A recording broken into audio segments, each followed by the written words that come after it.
Aloha and welcome to the world premiere of Trust and Verify, the show where you can always trust everything I say, but you better verify everything he says.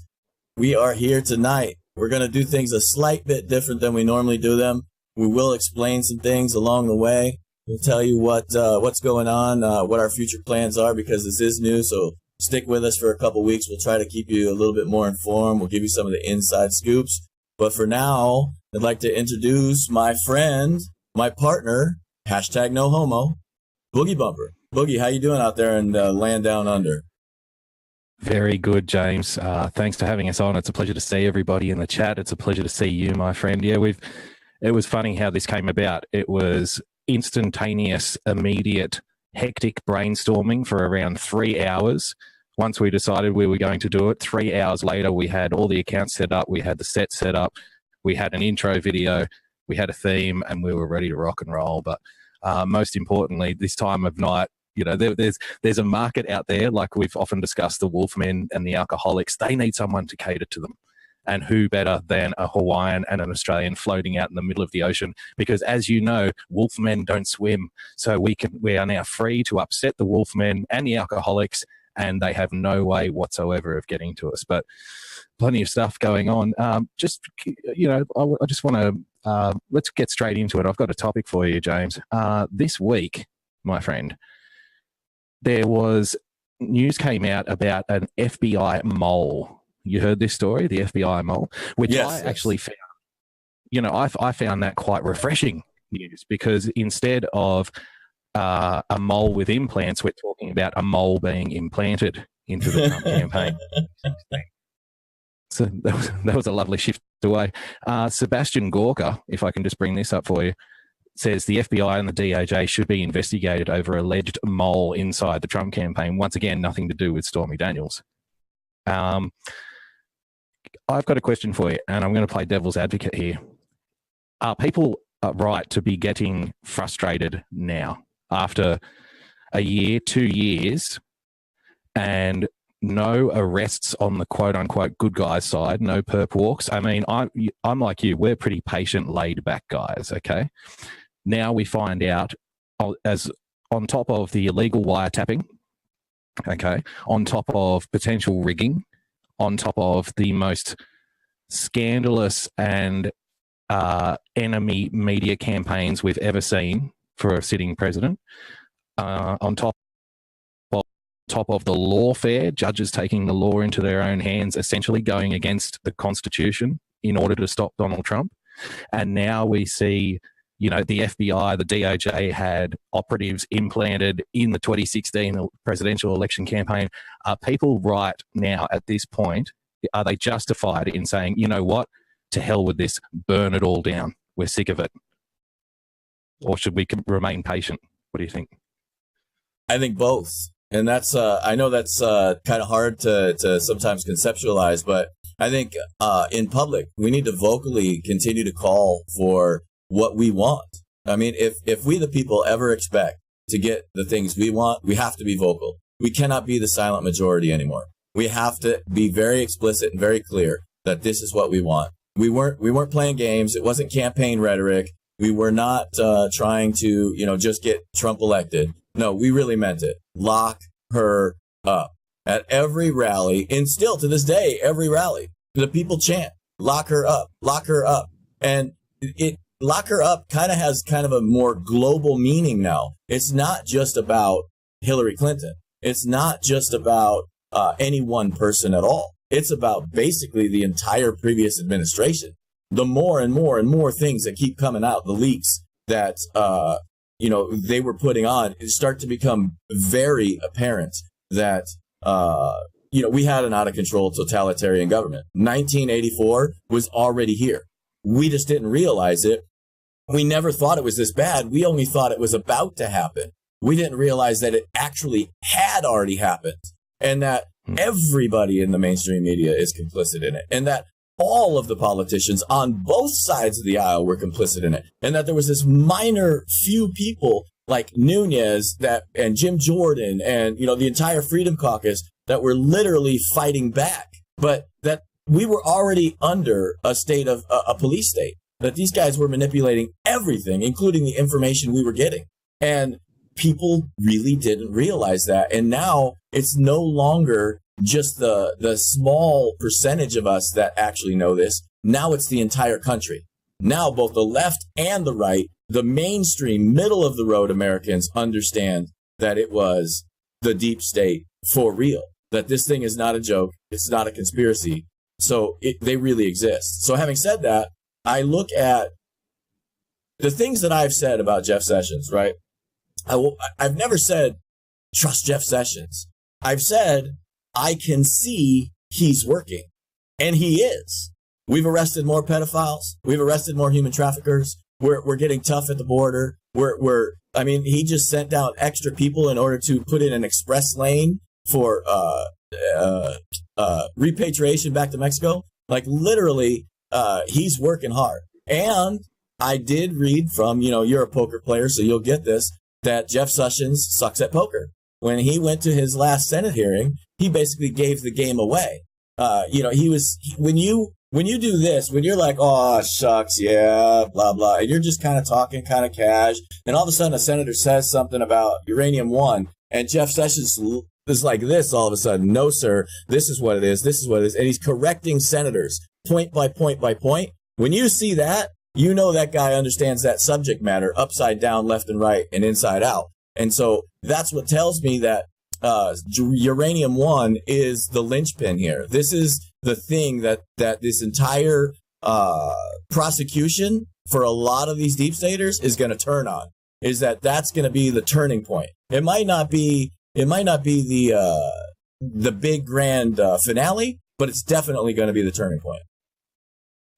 What did you make then of Iran, the Iranian leadership coming out a few days ago, James, and saying, if you don't stick with this deal, then we're going to release all of the documentation that we have on Barack Obama and the previous administration when they signed this deal? I'm sitting back thinking, these guys really don't understand the bargaining process. I don't think they've ever bartered before, because Donald Trump's probably, yes, please. Okay, we're absolutely pulling out now. Because, please release all the stuff that you've got on Barack Obama. Like, why would that be a problem? Why would that be a problem for Trump? I don't understand it. That wasn't meant for Donald Trump. It really wasn't.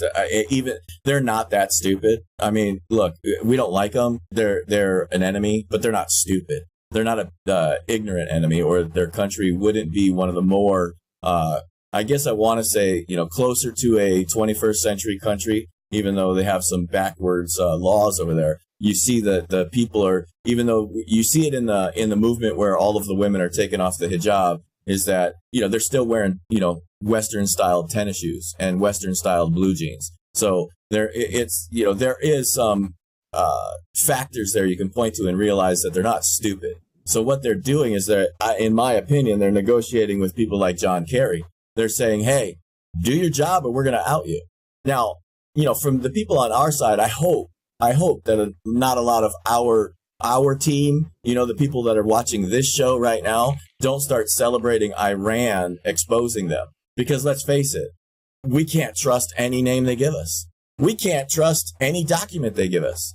All we can do is sit back and wait and see what we get out of, the Trump administration. All we can do is sit back and wait for some serious, like, if they got video of John Kerry taking a couple bundles of cash, that's one thing. But if they just say John Kerry took a kickback, if it can't be proven, it's worthless. So, that part of it, obviously that's who they're threatening. They're threatening the people that took the money to see what they'll do, because they've got nothing else to lose. I'm curious to know what your point of view is on it, though, because you've always got a nice way to look at it. And you're like me, man. We find those little edges and we start prying on the edge. So I'm curious to hear what you have to say about Iran.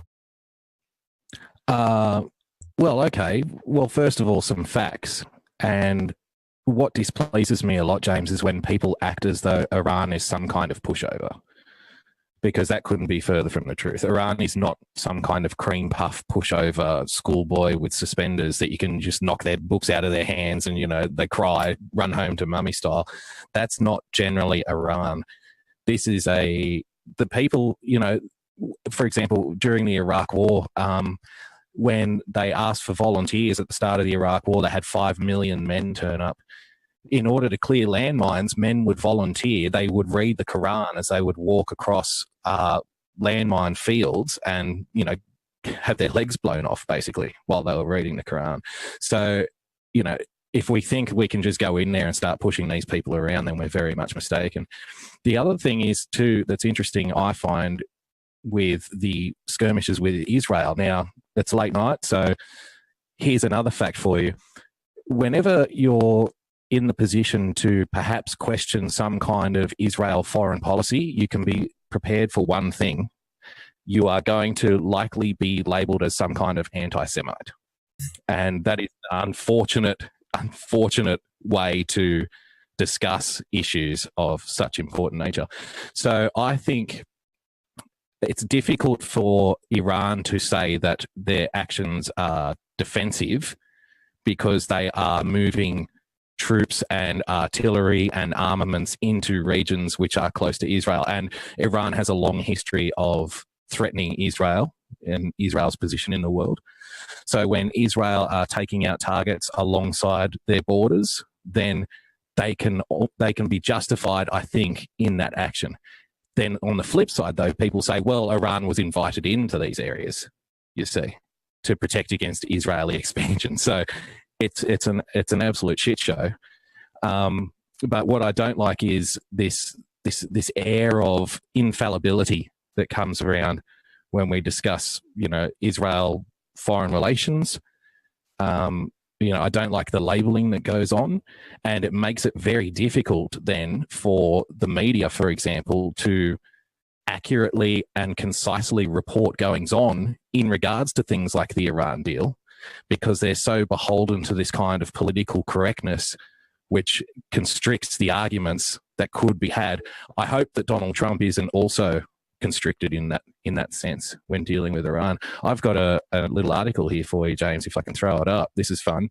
This is from the major left-wing paper here in Australia, the biggest one, the Sydney Morning Herald, by a guy named Peter Harcher, who's so far left that buses don't go there. You'll be pleased to know also that the Sydney Morning Herald in the last couple of years has actually sacked a lot of its journalists because nobody's reading it anymore. So that's a nice, useful tidbit. Donald Trump's America has just become a rogue nation. The US has generally played the role of international security guarantor, but Donald Trump's America has just become a rogue nation. That's powerful words. To now, the US president has broken American commitments on a wide range of trade deals, climate change promises, and other matters. Really? Isn't that just a straight out lie?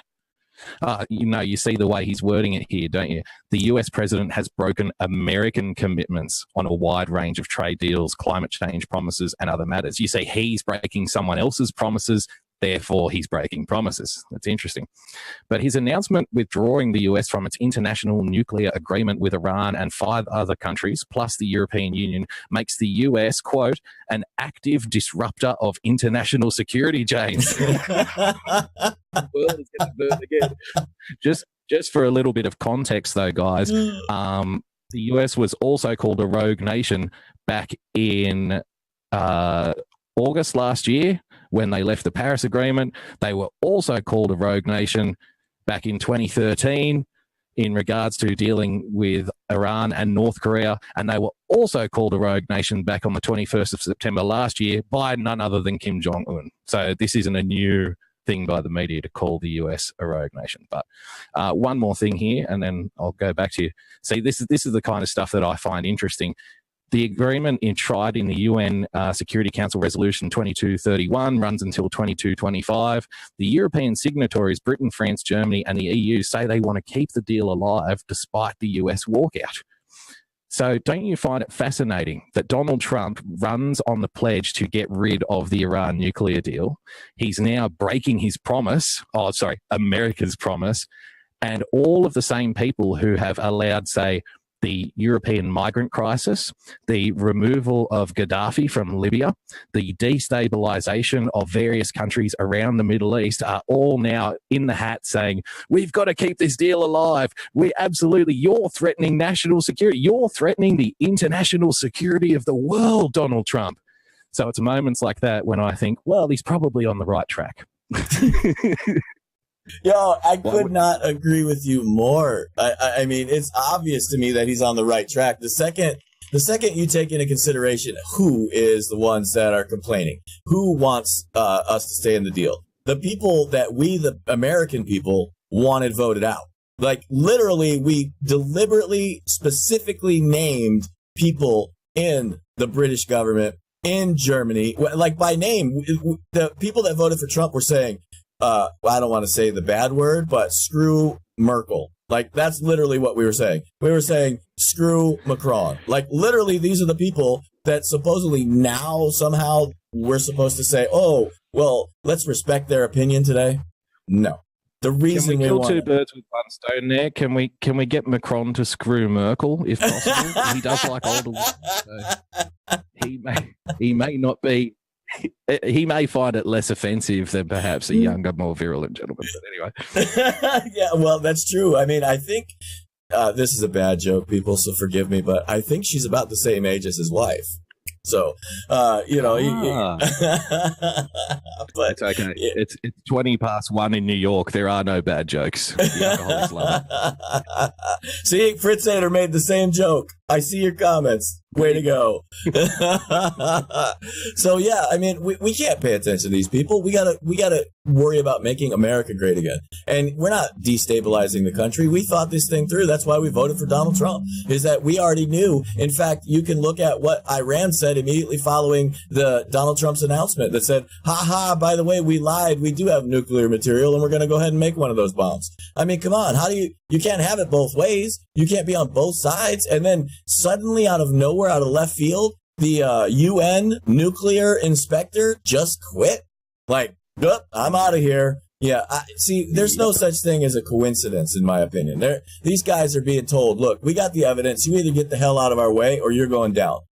This is the same thing I've said about, look at all the people that are resigning in Congress. These people aren't resigning because of any other reason than the fact that their power's been stripped, and B, they're going to prison or they're getting out of the way. That I'm telling you that's the deal that's already been cut.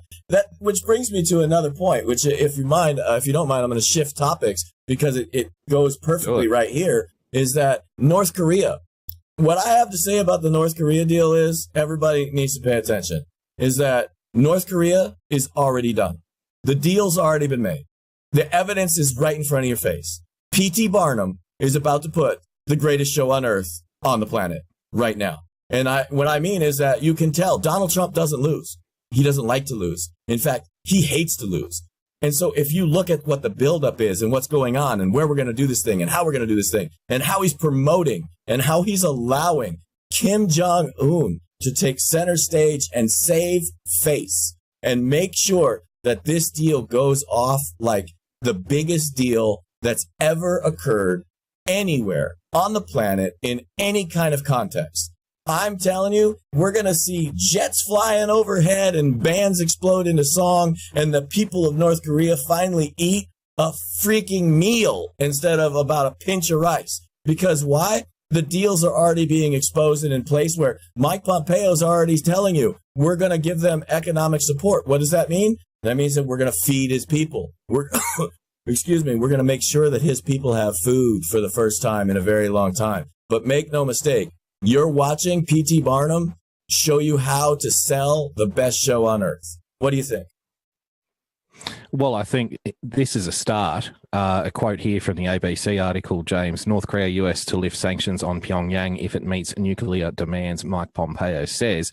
Speaking on several US Sunday morning talk shows, Mr. Pompeo said the US would not be willing to invest taxpayer dollars to help the country, but was willing to lift sanctions in order to pave the way for private investment, American investment in North Korea's energy, agriculture, and infrastructure sectors. I think that's a real sticking point for a lot of people in the Western world, not just America, but the Western world more broadly. And actually, if I can just double back to the Iran deal, of all the other countries who are, saying you can't do this, which one of them, if any, are paying the same amount of money to Iran that America is? Can anyone tell me that? Is it, is it anywhere near the amount of money that America is putting into Iran that these other, these signatories are putting in, or are they just throwing in a bit of loose change?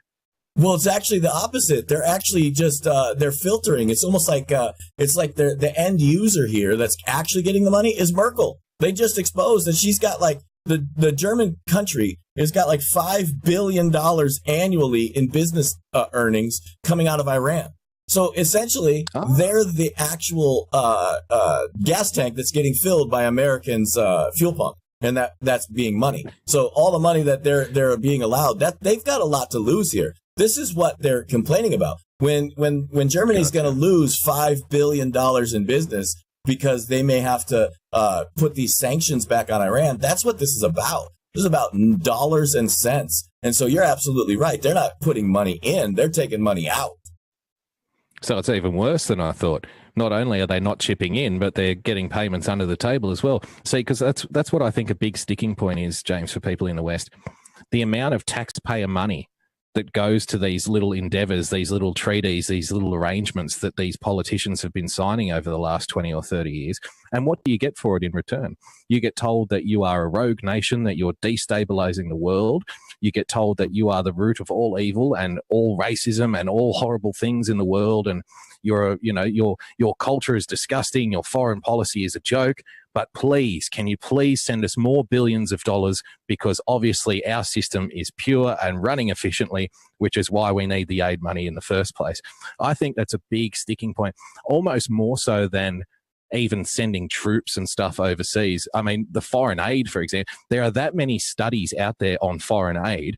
The amount of money that goes to warlords and dictators in the third world to buy new bulletproof Mercedes-Benzes straight from the 80s, right? And arms and blood feuds, the amount of foreign aid that goes to that is incredible. And it's more than half.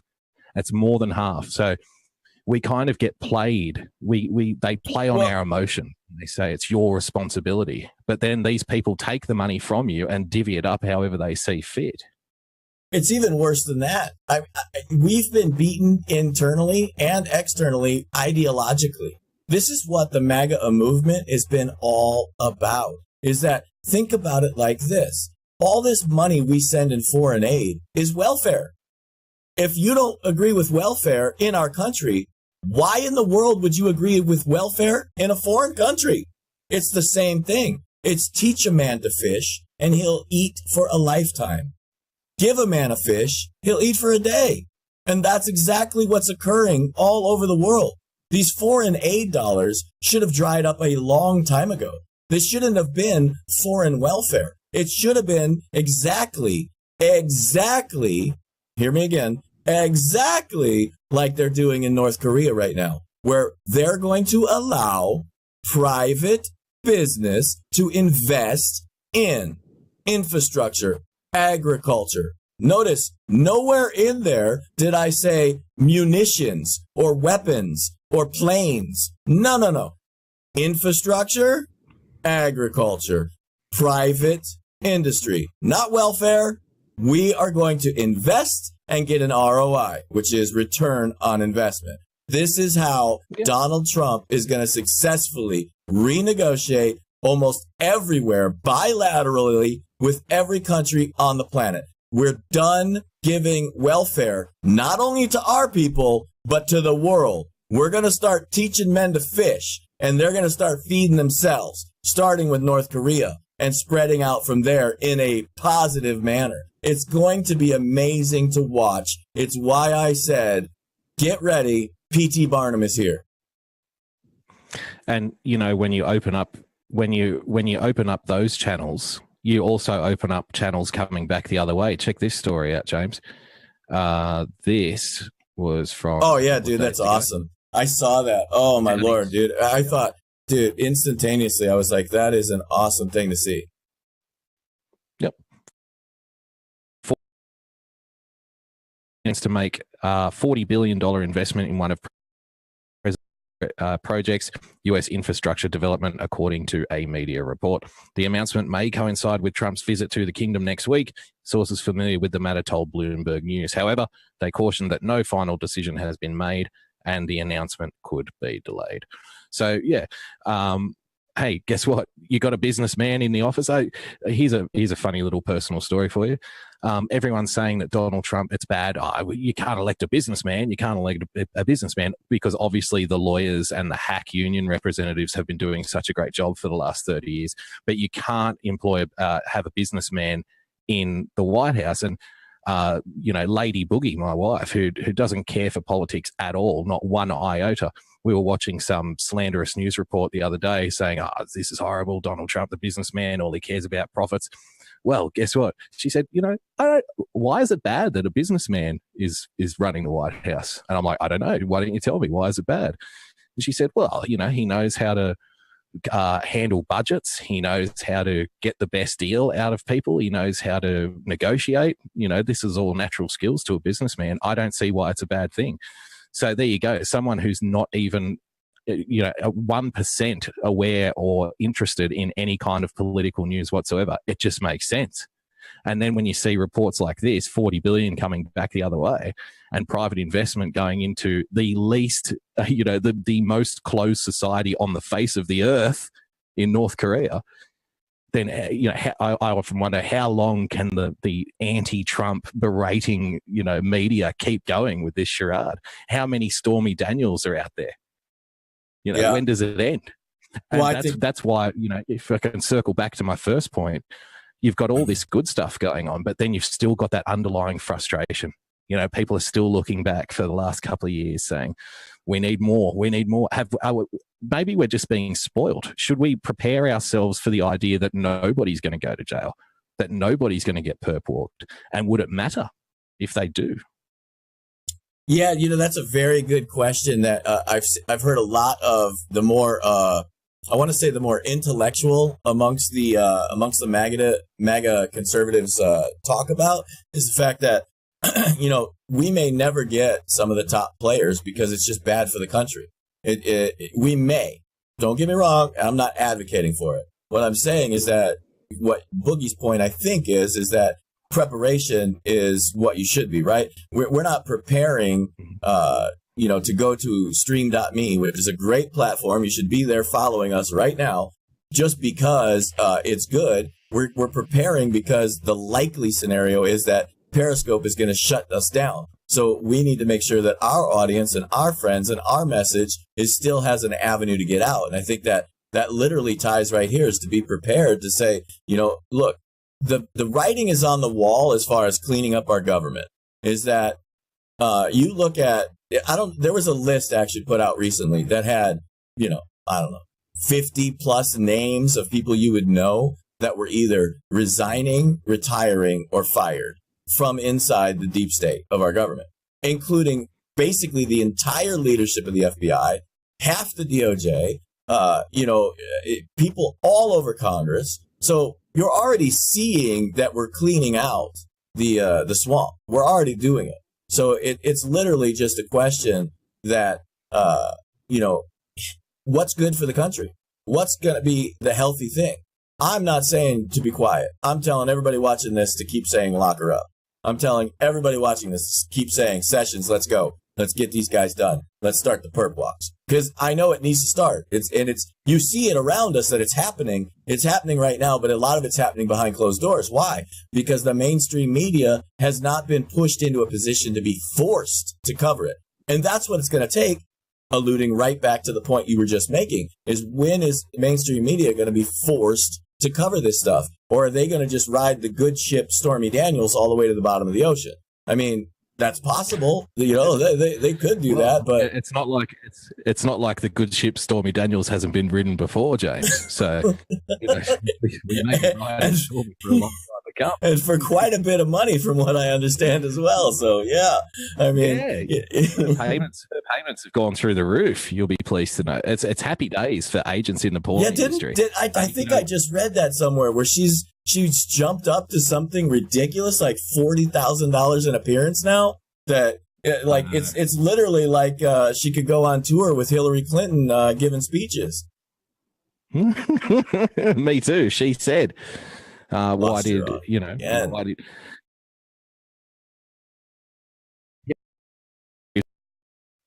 Are you guys? I apologize to you.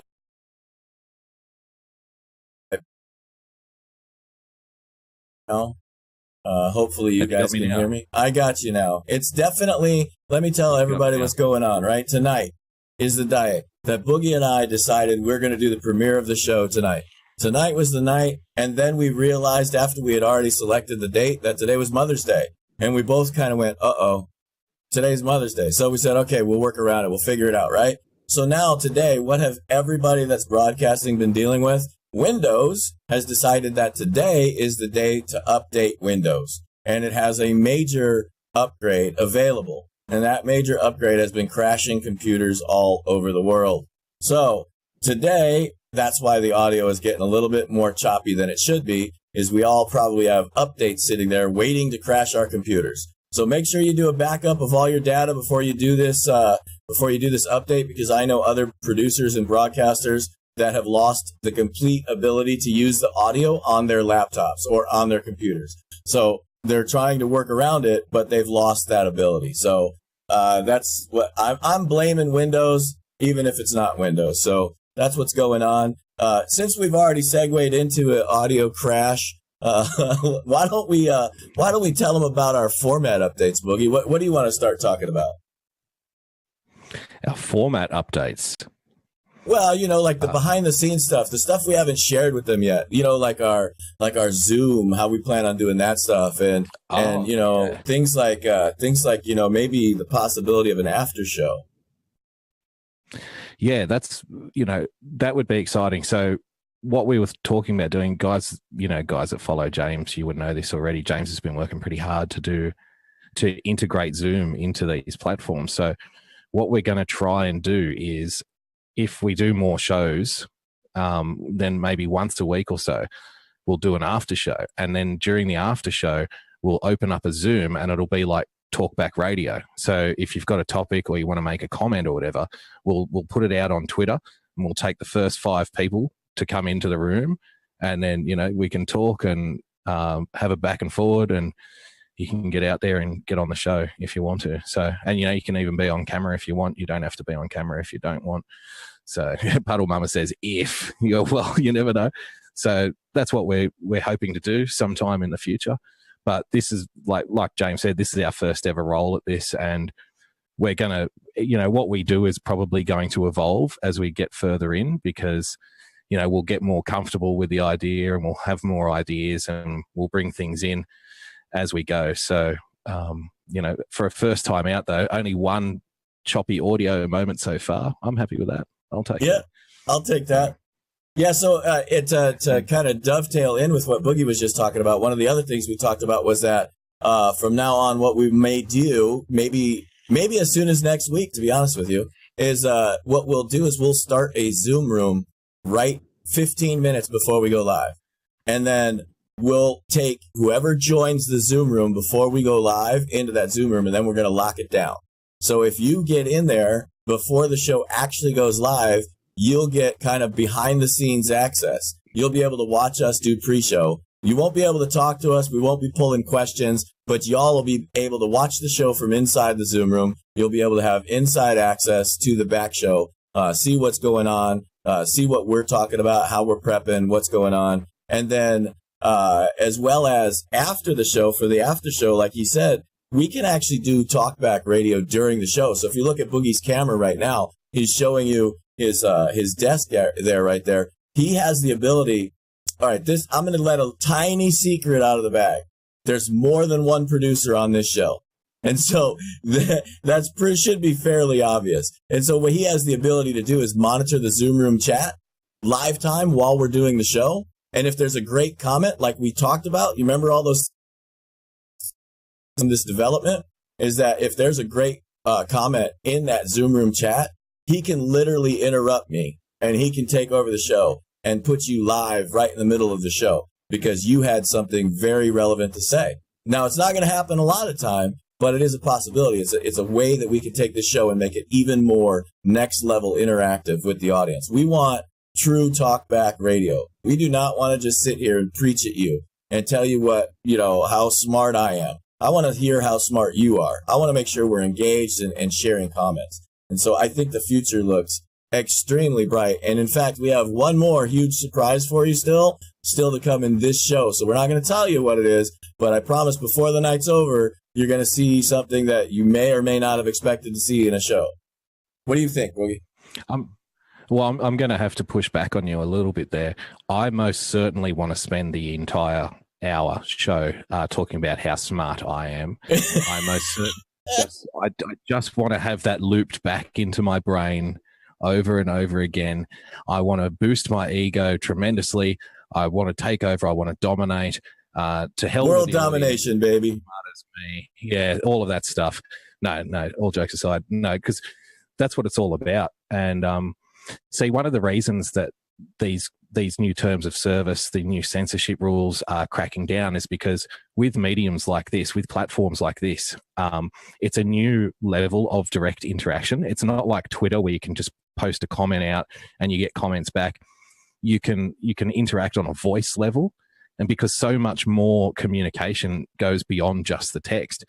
And what they're finding is people who are nobodies and people who have a very difficult time getting, influence out there in the world just in text form. A guy walking down the street holding his phone can convince a lot of people. I mean, how many people have we seen start off that way? Like Candace Owens, for example, right? She started off doing YouTube videos, just plonk a webcam in front of her and away she goes. Next thing you know, 20 million followers, something like that. Right. So it's time and again, people just driving to work and they've got something to say. Next thing you know, it goes crazy. 100,000 people are watching. So they can't allow that. They need to funnel as much, because this is the thing. When you get authoritarians, and I'm not even going to say liberal or left, but when you get authoritarians, what they want is the opposition to that to feel isolated and alone in their thoughts. Nobody else has your fringe opinions out there. Even if you're in the majority, they want you to think that you're in the minority because it's about demoralization and making you feel hopeless. Nobody thinks like you. You're a weird out there fringe dwelling racist. Well, in all fairness, you are weird. I am slightly weird, but I'm also I'm also the most intelligent person in the room. Oh, see, I've just done it again. See how lucid I am. But see, really, that's what they want. They want you to feel isolated and alone. And mediums, platforms like this don't allow them to do that because here you go. We're in a community now. We've found a community. We find each other. That's the other thing. Like-minded people will tend to magnetize towards each other. And when you're just one person screaming into a phone with nobody watching, you're really not a problem. If you're one person screaming into a phone with a lot of people watching, all of a sudden you become a problem and they have to stop it. Absolutely. I couldn't agree with you more. I was watching the comments while Boogie was talking, and I saw two really good comments in there, and so I'm going to address both of them. The first one was Tom Chatelet, and he mentioned our circle jerk IQ orgies that we have behind the scenes, so don't worry, don't get freaked out. It's all mental. We don't do anything physical. But second of all, I saw someone in there that was talking about candidates, and I'm going to tell you now, right now, that Boogie and I are willing to completely turn over control of our platform to the right candidates. And I've already let our friend Nick Pulse know. So Nick Pulse will be coming on camera, will be taking over the show. He will be running Trust and Verify one day. We'll do all the bells and whistles for him. But, he'll come on the show, and what we're going to do is we're going to actually do a Zoom room candidate show with the candidate. Instead of allowing these candidates to only talk to one person, we're going to do it with a Zoom room. And we're going to have as many people as can pile into that Zoom room on there. And each one of you that we have time for, that Nick has time for, will be allowed to ask questions. And there'll be no interference from Boogie or I. We literally will just be the producers. We will introduce the show, and we will close the show for time and things like that. We'll give you heads ups, and we'll do the technical stuff. But we won't interfere. It literally is going to be get the candidate to the people and let the people talk to that candidate. And any candidate that doesn't have the balls to do that, that's when you need to start looking. You need to say, maybe that candidate isn't the candidate I should vote for because he doesn't even have the balls to talk to me one-on-one. So that's what we want to set up. That is an amazing thing, I think, for us, because what are we doing? Are we out here to make a fortune? No, come on. In fact, we're out here to spend a fortune.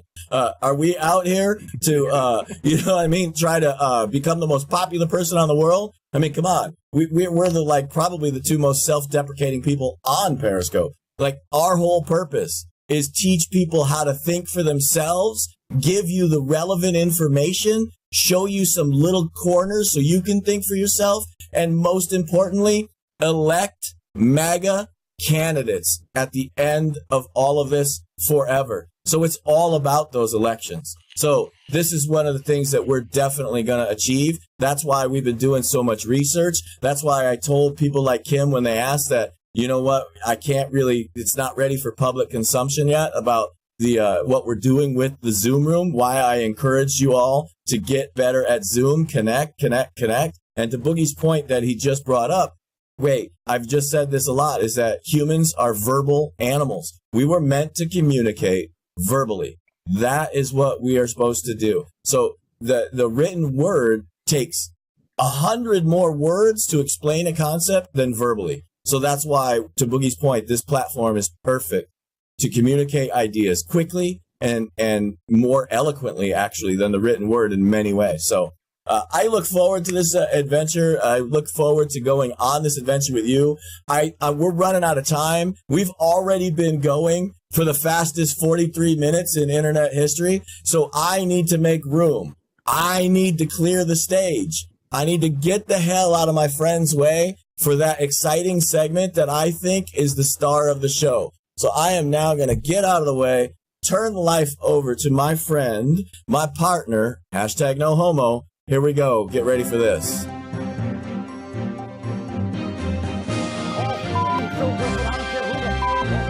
Stop the hammering. I'm still not sick of that intro clip, by the way. It actually gets funnier every time you hear it. So I've dug up this little clip today. Wolf Blitzer, mainstream media extraordinaire, James. He interviewed this character, John Garamendi, from California, on a range of different topics. I found this a particularly interesting one. So let's have a little look here at Wolf Blitzer and the wacky gang over at CNN. Joining us now, Democratic Congressman John Garamendi of California. He's a key member of the Armed Services Committee. Congressman, you just heard Manu's report, Congressman Meadows, saying this audit request is basic oversight and well within his jurisdiction. How do you see it? Well, that's probably true. Well, this audit request is well within his jurisdiction. So you see what he's going to do here. Well, that's probably true. No, it is true. It's not probably true. It's not maybe true on every second Tuesday. It is true. Okay, so you can say it's true. You don't have to keep the people hanging on the edge of their seat. But what's going to do here? It's probably true, but here's all the reasons why it shouldn't happen. You see, what's the purpose of it? We know that every 6 months, the special counsel is required to produce an entire display of all of his expenses, an entire counting of all of his expenses. He did that. Correct. The next one is due in about 30 days. That'll be available to certainly the committees in Congress, both Senate and House. If you want an audit beyond that, fine. Pregnant. But why is he asking? Why is he asking? Who I would consider a friend, is really, I think, out of line here. Here we go. He's asking for an audit. He's way out of line. He's my friend. I just throw that in. But why is he asking, ladies and gentlemen? You know the answer already, don't you? He is trying to shut down this investigation, and he's using any method possible. See, they've been banging this same drum since day one. As soon as the investigation was announced, it was all about, Donald Trump's trying to shut down the investigation. They're asking for an audit. They're trying to shut down the investigation. It never ends. And all the while, Donald Trump's like, well, we'll let this thing carry on. But it is quite ridiculous. It's a bit disgusting, really. But, what are you going to do? Sarah Huckabee Sanders said, no, we're just going to let it go, But every single time somebody asks more questions about the investigation, you're trying to shut down the investigation. Just wait 30 days until you get the paperwork. Jeez, mate. To this nation, because we need to know. We really need to know what Russia did so that we can prevent it from ever happening again. See, there's the priority there. No, we need this investigation to carry on because we need to know what Russia did and to make sure it never happens again. So they don't even know what happened. They don't even know what, quote unquote, Russia did, if Russia did anything at all. But the main thing is we can't let it happen again. Thanks for that. Believe me, the president's allies up on Capitol Hill, we're talking about these Republicans, would use that kind of sensitive information that they want to obtain in order to coordinate with the White House. Oh, absolutely. There's no doubt. It's already been done. Nunes did this more than a year ago. He took information that he thought was useful to the White House, ran over to the White House, gave it to the White House, and lo and behold, later found out that the information actually came from the White House to begin with, and effort by the White House to somehow distort and or derail the investigation. This was a year ago and more.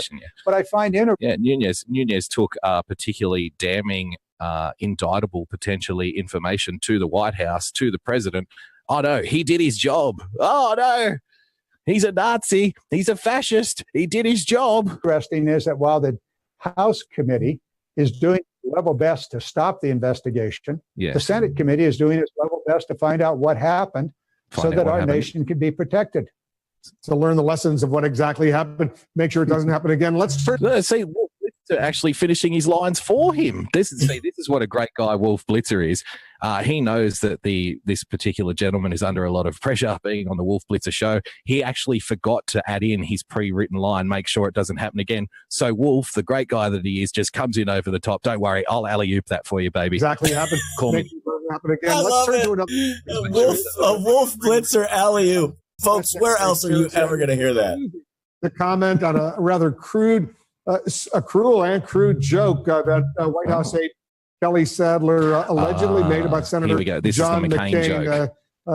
Sadler said, the alleged Sarah joke. Sanders, I should say, said she didn't want to talk about internal staff meetings and wouldn't say if Sadler, the aide, should issue an apology. What do you make of that silence from the White House? You see, because in the modern age of the liberal mainstream media, ladies and gentlemen, if you don't apologize for somebody else doing something, then it's just as bad. You may as well have told the joke yourself. Donald Trump may as well have walked out behind the podium. I mean, it's his fault too, right? Not just Sarah Huckabee Absolutely. Sanders. Everything's his fault. It's a joke. Absolutely. So he should have just come out on the White House lawn in the morning, told the joke. They could have thrown tomatoes at him, and then he can say, I'm terribly sorry. This was incredibly offensive. John McCain's a hero, etc., etc. And then, of course, everybody would forget about it. Because that's the other thing we know too from the liberal mainstream media, James, is whenever they demand an apology from someone, as soon as they get an apology, well, it's all forgotten. We could just get on with our lives. Like, for example, when Laura Ingraham apologized to the young lad who wants to take everybody's guns away about revealing the school information that he didn't want revealed except for on his own Twitter feed. When she read that back, she had to come out and apologize for it. And, of course, everybody stood down, weapons down. No, of course not. They said, that's not good enough. That's not good enough. Let's march her off a cliff like a witch that she is. You're surprised?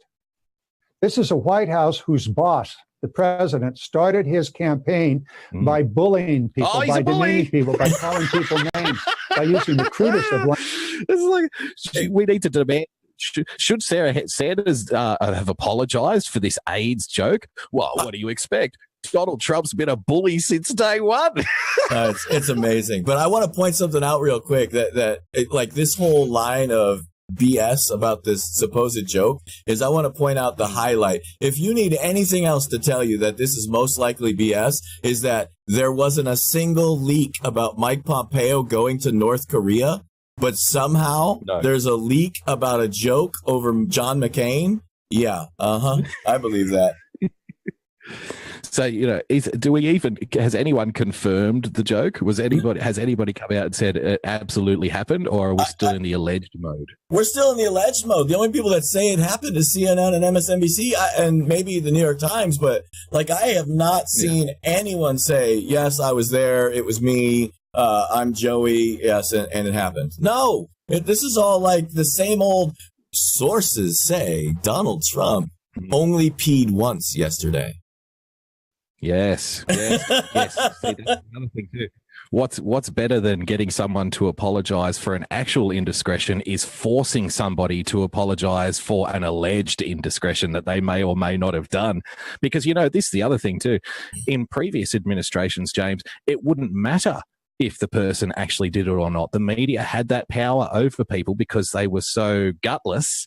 They didn't have, they couldn't stand up for themselves because they were weak at the knees and they were afraid of the media. The media could make something up and then demand apologies for it, and people would come out and do the whole routine, the classic routine, right? Oh, we don't endorse this behavior at all. We're taking it under review. We're tremendously sorry for any offense caused. This is a horrible thing. This guy's a hero. It should never have happened. I deeply apologize. Please, here, have my mother's pension. I'm sorry about everything. It's horrible. It's wrong. I'm just going to whip myself now in the corner. Let me cut my own wrists and I will bleed out onto the progressive liberal mainstream media floor. And I hope that will be enough. Can you forgive me? Please, will I ever be forgiven for this? But that doesn't happen anymore. So now when they throw out these little bones and expect somebody to chew on it and nobody chews, it's like, oh, what do we do now? Oh, I know. Let's call General Kelly a racist. Language. And it's gone on since the very first day of his campaign. Did you know General Kelly was a racist, James? You're about to find out. He spends his time calling out people, demeaning them, using language to somehow harm their reputation. And you're surprised that somebody on the staff is doing the same, and they're not willing to fess up and even issuing a policy. Don't be surprised, Wolf. This is standard operating procedure. Standard operating procedure. Right on down the line. She apparently did call Senator McCain's daughter, issue some sort of apology, but you believe she should lose her job? Oh, yes, sack them all. I think there is a need for discipline from the president on down the line within this entire White House. California when the Democrat. chief of staff issues, and I'm sure you're going to go there next. When he goes out and says that immigrants can't assimilate, he's not talking. Is he talking about his own grandparents who came from Ireland and probably had no education and did it? So when General Kelly comes out and says immigrants can't assimilate, is he talking about his own grandparents from Ireland? Oh, well, obviously. Because these Irish people got off the boat with all of their potatoes. I mean, all of the non-Irish people said, yeah, this shit's never going to work here. We'll just put them in Boston. They would forget about them. Just get out of New York. I mean, this is a perfect example of something that nobody ever said. Are you serious? There is not a chance in hell, not a single person in the Trump administration said immigrants cannot assimilate. Those words did not come out. This is how they substitute words, and this is what the danger is. Like you point out on this crap all the time. The danger involved in these people where they substitute words for other words is like, well, that's what I said. No, that's not what you said. You said immigrants. John Kelly said these illegal immigrants jumping over the wall using catapults to throw drugs into the country. Those people are not going to assimilate. That isn't what he said. The credit has to go to Wolf Blitzer here because he actually reads the actual quote back to the guy, and you should see the guy's face. You have to bite on a lemon to keep from smiling. Assimilate, and their son or their grandson became a 4-star general. Oh, yes. He ought to come out. I tell you, Kelly ought to come out and visit my district. He ought to come out and visit the real America and get out of the... Oh, ladies and gentlemen, news flash from California. Valley, Hollywood, illegal immigration, poop as high as your knees in the streets of San Francisco. That's the real America now. Did you know that? Aren't you pleased to know that in California, that is now the real America? Everyone else is in the bubble of the White House. Bubble of the White House. And see what's really happening out here. See what's really happening in real America, in California. And illegal are assimilating into this economy and driving this economy. They're driving the economy, which is now immigrants. The 5th biggest economy in the world. And see what the immigrants are doing. Legal and illegal. In debt. They are moving the economy of California. They're moving our society. They are participating. They are assimilating. In California. And they are a large part of the energy that we have, at least in the state of California. Dragon energy. Yeah, he did say, and I'll quote it, but he said to NPR, this is the Chief of Staff, John Kelly. Look at the difference. These undocumented immigrants, quote, are not people that would easily assimilate into the United States, into our modern society. He said most of them don't have much of an education, can't speak English, but you make a fair point. I think most of our ancestors who came to this country couldn't speak English, didn't have much of an education either. I assume that's in your case, in my case. Okay. So you know what this stems from? This stems from the left's inability to differentiate between cultures, either because they want to be tolerant and progressive or because they're morons. So we are now comparing, get this, we are now comparing Irish immigrants in the 1700s, right? When there were horse-drawn carts and potato famines, we are now comparing them. Their education level, too. Quote, uneducated foreigners who can't speak English are now going into the Californian economy, which is now the 5th biggest economy in the world. They're driving the economy. Did you know that all of these uneducated people that can't speak English are working in Tech Valley? Did you know that? Did you know all of these people are now engineers? I bet you didn't know that, but thank you, Mr. Garamendi. He's let us know that all of the, I don't think it's that much of a harsh statement to make in a modern economy, in a modern sense. I would think it would be a little difficult to assimilate into a high-tech community if you don't speak the language and you have no education. But that's racist now, you see. Yeah. So they must be working at IBM. They must be working at Apple. Real quick, let me time out. Let me time you out real quick, because you and I appreciate good trolling so much. There was an excellent troll that went through, and I have to highlight it. I can't even remember who said it now because it was about 5 minutes ago. But this was the troll that you missed. He said, wait a minute. So is James saying that General Kelly was catapulting drugs into the United States? Yes. Of course he was. Of course. That's exactly what I said. Dude, it was all a big conspiracy, you see. It was a conspiracy to bring America down in order to help Donald Trump get elected and then get a job with Donald Trump as his chief of staff. Wait, it gets better. There's only about a minute to go on this. Most Americans' cases. Absolutely. That's why he's getting and that's the other thing too. Those. Did you know also that the Irish immigrants in the 1700s didn't speak English? Because that's the other. Parents before English. I know that may be a little racist for the Irish. I know it's difficult to understand the accent, but to say that they don't actually speak English is probably a little harsh on our. Excuse me, do you speak English? Of course I do, to be sure. Whoa, what the hell is this? You want to make any final point on that? Your final point on John Kelly's racism? He deserves to be called out. He deserves to be called out because it's the most un-American thing you could possibly imagine. It's the most un-American thing you could possibly imagine. This guy has no imagination. In the White House. It is disgusting that he would consider consider these people that way. See, he had to correct himself. It's disgusting that he would consider Americans. Oh, wait, they're not Americans. They're illegal immigrants. I mean, people in this way. Building part of our economy. You take those people out of the economy throughout this nation, and you will not have chicken on your plate.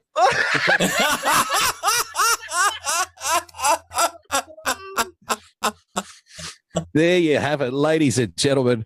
The uneducated, non-English speaking illegal immigrants are driving the world's 5th big economy directly into bankruptcy. And don't you ever dare say that they can't work immediately in the high-tech engineering sectors, because that would be incredibly racist. And if you dare kick all of these people out, you will notice it instantly, because you're not going to have any chicken.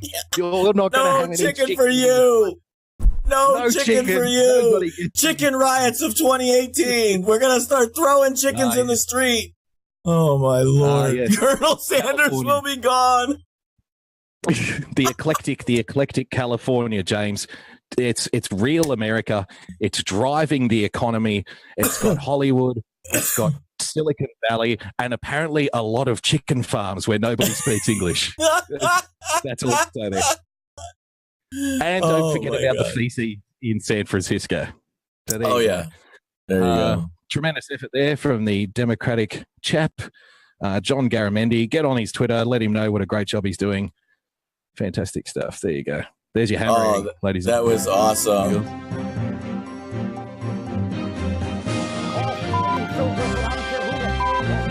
Stop the hammering.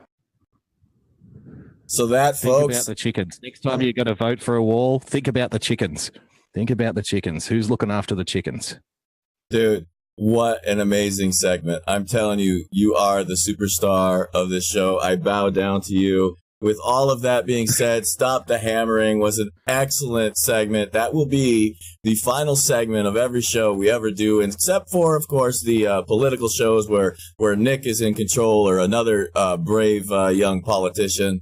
For that being said, folks, it's been an hour. I mean, it's been amazingly quick. You could tell by the end that Boogie was aware of the time. He started talking as if he was an Irish immigrant as fast as he possibly could. And I appreciate that. Yeah, to be sure. To be sure. So if no illegals, no chicken. I love it. You guys get it. You guys rock. Awesome. Follow us, please, at TAVshow on Periscope, Twitter, and Stream.me. Stream.me is an excellent platform. We will be moving over there almost directly, pretty quickly, because they have much better video. I can turn the video quality up if we go over there. We can definitely do a lot more things. The chat is amazing. You can customize the sizes and the shapes and the positions of the chats, all kinds of different stuff. That's stream.me. Join us there at TAVshow. You can follow me at Real Person Politics. That's PLTCS. No vowels in the end of my name. And you can follow him at Boogie Bumper. That's at Boogie Bumper. The man, the myth, the legend. I appreciate your work. You are awesome. Thank you guys for joining us. Aloha from the Pacific Ocean. Until next week, have a great day. Peace. Whoops, I screwed up. See, that's what we do. There we go. We'll never stop the hammering.